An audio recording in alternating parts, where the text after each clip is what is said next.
What's going on, guys? I just did this video, but I had my map cover on so good. In this game, I'm going to have 3 losing lanes at some point. So I'm going to show you what happens at 25 minutes, yeah? Let's look at the scoreboard. Oh my god, the Graves is 909. I got hard out jungle.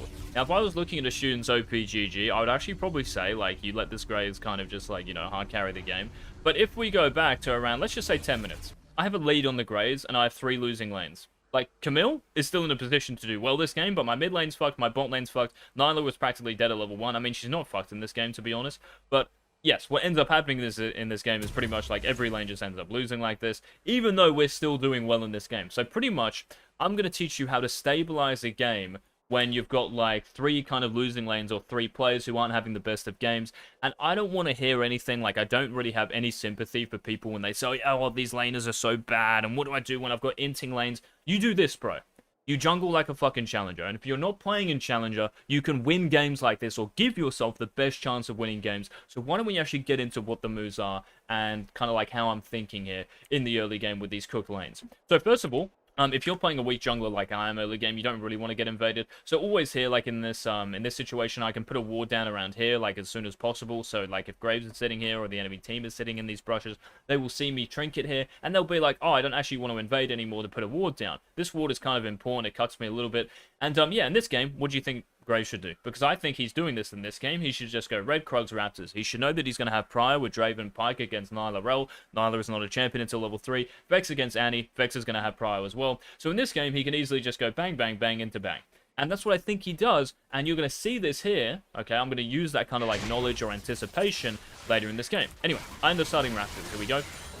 And it's kind of like difficult to know where Graves starts here. So him starting blue again is like really weird to me. But anyway, we end up doing Krugs here. Now, after we do Krugs and I run down here, obviously I want to evade this ward, right? I could think about, like, going top side of the map. I could think about running down here.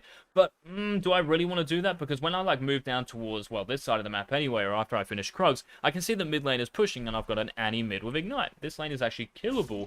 But the only issue here, and I want you guys to, like, tell me what it is based on what I said earlier about Graves. Me doing this play, right, I'm expecting Graves to do something like this. I'm expecting him just to hit me here. I'm expecting him to, like, be pinging on the way to bot and going over here and, like, doing something. So when I actually look for this, you have to be very careful, guys. Like, if you're against a stronger level 3 jungler, or in terms of, like, a 1v1, so I might be against, like, a Xin Zhao here and I've got Electrocute on Talon. Or you might be playing Graves in this game and you're against a Talon jungle with Electrocute, you should be able to beat him, right? You just E his second W and you should be chilling. He can't do anything. So here I'm very, very paranoid of Graves kind of like coming out of the brushes and hitting me. Now, mid is pushing, so all I'm looking to do is just gank this lane. For whatever reason, Annie is holding the bottom side of mid. If you're a mid laner, please move up here to push the enemy mid laner down into your jungler or vice versa. Anyway, we end up like kind of waiting a little bit, well, for this play to happen because the lane is now in a better position and he's level 3 still. So if the lane is like this, which is even better for me, of course, I'm still going to look to make this play. Yes, it like takes a little bit more time. Reason I go down here, I want to make sure Graves is like not doing anything kind of fishy towards me here. And if he is, I can always just E outright and the gank mid doesn't, like, you know, just happen. Also here, like, the threat of him counter ganking is kind of big, so I want to do this play like ASAP and make sure it's a good gank, which it is. We kind of get a flash. Now after this is what's going to like separate the moves I make here. Are just like 5-head, right? These are fucking chow moves that if you can't find, you need to, okay? Because in this game, what do you think the threat here is on me? Because I've just ganked mid.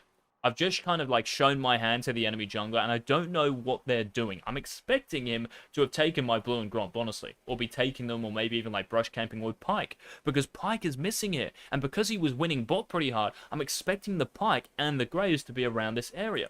So as I come over here, and you can see this, it's kind of funny, I E over and the Graves ends up coming out of this brush, and I'm like, holy fuck, like that was kind of scary. What we do after this, I just ward this brush to know if he's going to chase me. I know he's warded here. Now, funnily enough, this guy has a blue buff, right? I thought, like I just said, that he's gone Red, Krugs, Raptors into my blue buff, into my Gromp. And I think he's doing these, or done these, right? I think he's done my blue and Gromp. Even if he hasn't done my blue and Gromp, guys, and there is a way to tell, by the way, I'll show you very soon. Even if he hasn't done my bot camps, which he hasn't done, this is what the map is showing us, even when if he like hasn't done my bot camps here, what I want to do straight away here is something that lots of junglers I just like don't think would do. Most junglers are just going to try to do their walls, right? Most junglers might even try to save this side of the map. Oh, you know, my Nyla's full HP, my Rel's coming out of base, my Annie's on the map, but she's half HP and, you know, no summoners. Hopefully you get what I'm saying here, right? And in terms of me against Graves, there's no comparison. I can't do anything to this guy. So what I'm thinking here immediately is to go like this, and I end up doing it. Now, one tip to actually know if the enemy jungler, like, you know, what buff they've done, is just to click on them. You can see here that this blue buff is about to expire or close to, which means that Graves either started at my blue buff or he started here and just did like the clear he's actually done, right? He's got 20 CS, so he's full cleared to red, and then he's done this based on my mid gank. Otherwise, he would have just full cleared to Krugs.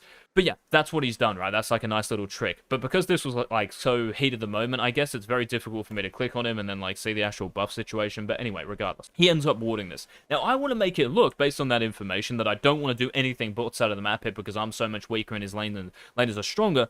Based on that info, I want to kind of fake my movement here. So I know his vision, just based on like maybe its experience or something. But yeah, just like the eye test, I guess, like vision for the enemy team is going to be like around 50%, 60% of your screen, something like this. So as soon as he wards here, I know that when I get to like this corner, I know that I'm out of vision. So all I'm going to do here is just wrap back around, you can see, to the top side and just E over to this top grab. I'm expecting the Graves to run like this with Pyke, to hit the Scry Orb, to get vision on me, to contest me at walls. He should not be letting me get any camp here. He should take my whole bot side, and then he should just pretty much recall and hit me on one of my camps. That's what he should do, and the game is honestly probably over at that point. But he doesn't do it, and guess what? These junglers, if you are not playing in fucking Challenger, are not going to beat you like this. So even if you have 3 losing lanes, I don't care, bro. It does not matter. You can still win jungle and still diff the enemy jungler, which we end up doing. I'm just going to remember this, 330 at this point in the game, right? So that's what we're going to get up to. How am I 1-0 in this game? And how if I stabilize an early game like this? So we end up going all the way to top star, right? And I see that Gragas is fighting Camille and stuff. And yeah, he looks killable, actually. So as I do like Scuttle Crab, I'm thinking, well, Graves in this game, did he even start top then? Because I still think in my head he took my blue and Gromp early game because I didn't click on him, right? So just remember that tip. It's kind of useful, actually. And after this, I like come in here and I'm like, wait, what the fuck? His blue's gone, his Gromp. Wait, what?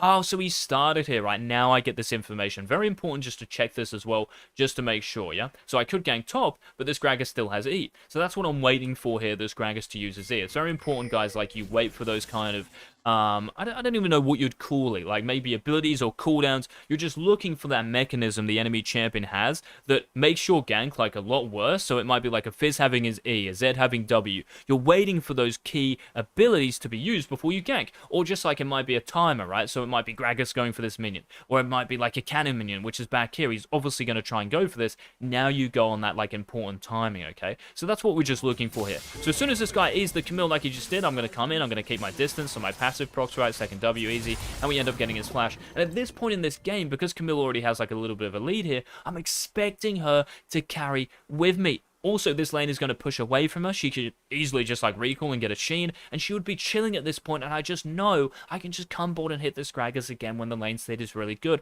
But anyway, that's besides the point, right? Like, these laners are going to make mistakes all the fucking time, and some of these players are like maybe mid-high diamond in this game. Yes, it is OS, so they're probably like platinum in other regions, but anyway. Right, now, we know that Graves is bot, right? Because he just got an assist. I saw him on the map here. So when he's doing that, I need to still do something top. I also know that Gragas warded this brush, by the way. So, like, when he does this, right, and moves down like this, I know he's put a ward down. He's been, like, kind of clogged under his tower for the whole lane. So I know he probably hasn't had a chance to ward here or anything like this. So he's probably got trinkets, right? Which is what he does. So he ends up warding this brush. Now, like I said, Graves is still bot, right? We can see him right here. So as soon as Graves does this, I know that his Gromp has spawned because he started topside, and I've also got the timer on it on my mini-map. So I just had to take this.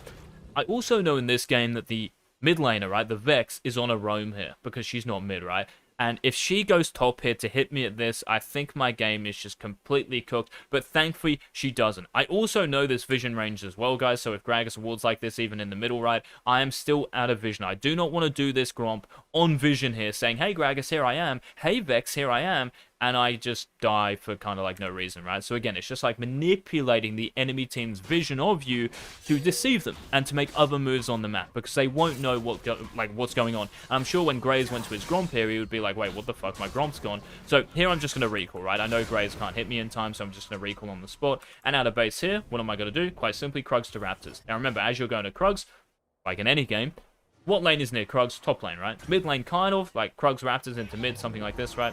But mid lane is so fucked here. Like, look at this. I ganked this lane at level 3. I got Vex's flash, and it's still a hard losing lane, right? So again, I don't want to hear any excuses, guys. Like, unless you're playing in high challenger, I don't want to hear any excuses about bad laners and stuff, because still, this game is salvageable. You can still see as well, like 1.5k at 5 minutes, and nothing has really happened. Like, 1.5k is big, right? My bot lane is just like massive gap here. But anyway, when I do Krugs, right, I'm going to be level 4. Now, I do have to be a little bit careful of my levels here, because I am like kind of behind in terms of the game, because around 5:30, well, this wave, the next cannon wave, is going to be level 6 for top and mid lane if they have got most of the minions, right? Most of the experience. So I do have to be careful. And if Graves is around here, like a level 6 Gragas with a Graves, if the Gragas has mana, and remember, Graves is ahead of me here because he got an assist, he's got more camps than me, he's got a Dirk, I've got 2 longswords. It's just a hard loss, right? So in this situation, again, I know that Gragas doesn't have flash, and the lane is pushing. This is really nice for me. The Camille here as well could definitely think about recalling or just hard trading with Gragas and then getting off a base herself. Anyway, that's besides the point. Then I decide to go top. I put a pink ward here to know for a fact, like, has Gragas actually warded this or not? And I find it kind of weird how he just recalled here. Like, it looks kind of questionable. But anyway, he does recall, and I can't really do anything about this, but this is definitely the right play. Like, if he stays in lane, we just kill him, right? And he ends up warding here, so still, it's very hard for me to make this gank work, especially with Graves potentially being top, okay? So that's the other important thing here. I don't really want to stay too much around that side of the map when I think Graves is there as well. I end up doing Raptors, then I know that Graves hits this, so I know Graves is top side here, and you can see my Annie's dead again, so I just pick up mid wave. So there's just a massive mid diff, there's a massive bot diff, and this game is like kind of in a cooked position, right? Now, I know that Graves is top side, so I know I can get this bot crap, but then the bot lane goes missing for them, and I'm like, what the fuck? Like, and then I see this pink ward, right, and I'm like, oh shit, I'm gonna get hit here. If this wasn't warded, I could always think about hitting his Raptors, right, because he's top side. We saw him like gank the Camille. But we still have to be careful of his bot lane, right? So if his bot lane was missing here, and there might even be like pings up here, I'm never going to go for Raptors, it's just Crab, back to my camp, right? Which is what we end up doing. So I end up like evading this, Pyke and Draven waste a little bit of time, and even that like little movement there to take Crab relieves a bit of pressure on my bot lane. Now I'm going to do walls, and I'm going to do Grom, pretty simple, right? Standard stuff. There's no real play to make. Yes, I could think about going mid, but oh my god, like when Graves is in there, no, I just don't want to do it. But when Graves shows here, this is very important, guys, because after I do my Grom, I'm like, oh, I'm just going to recall here, because then I can just go like red into like Rift Herald or something. I'm 1 camp away from 6 as well, I think, right? I'm not actually in a bad position anymore, and this guy's only got 37 CS, so this Graves has made a lot of mistakes here in terms of actually just like piling the pressure on me. He's done nothing to me, right? In this situation, I know that Graves started top side, but because he hasn't done any of his bot camps here, his whole bot side is probably up. So immediately I'm thinking this guy's going to do my red buff, and that's why I ping, right? Like I ping top side of the map because Graves ended up running like this. Okay, he should honestly probably wrap back around here, like through the back of mid, to protect his bot side with Vex, and that's what I was kind of like scared of here. That's why I E over like this as well, so I get in the brush ASAP out of their vision. If I just go straight over and someone's here, they're going to see me. If I go like this, they won't see me, even if they're standing here, right? So that's very important as well. Now, I don't want to go for the Raptors or Krugs until I see Vex, right? So I see Vex in mid lane, now I'm going to go, yeah, and I'm not really scared of Graves anymore. And at this point, when I'm on his Raptors and he's not here at all, I'm thinking, oh shit, he's actually like on my top side. Again, as soon as Vex goes mid, I'm very, very cautious. I want to be close to a wall to E over, but when she shows mid, I know I'm chilling. And after this, what I'm going to do is quite simply just gank their bot lane, right? I could do Krugs, but I'm level 6, and look at the lane. It's good for me. It's great to gank right now. Vex is missing. Yes, that's kind of a threat, but I almost like trusted my instinct that Vex wasn't going to move bot here because it's impossible to tell where I am. And also, she used like Ignite and ulted the Annie in mid lane, so I'm just expecting her or even like hoping that she's not going to do this. And honestly, in this game state, we're down 2k gold already. I'm just like I just need to do something here. Now, obviously, I'm just going to blast cone override and then run bot. I'm never just going to run through this tri-brush because it's like a popular pink ward spot. So I'm going to evade vision as long as possible. And I end up killing the Draven and somehow stabilizing this early game, but the somehow is what we talked about in this video. It's just about map awareness, guys, and using the fucking brain inside your head as much as possible. But this is just how to stabilize in an early game with really weak and just losing early lanes. If this video was useful, if you want to see more, leave a like down below. Any questions about like the moves I made or stuff I talked about, leave them in the comments section. And any video recommendations, guys, like if you want to see topics talked about, certain gameplays maybe from high elo players, let me know. But yeah, I'll see you in the next video. Don't be shit. Bye.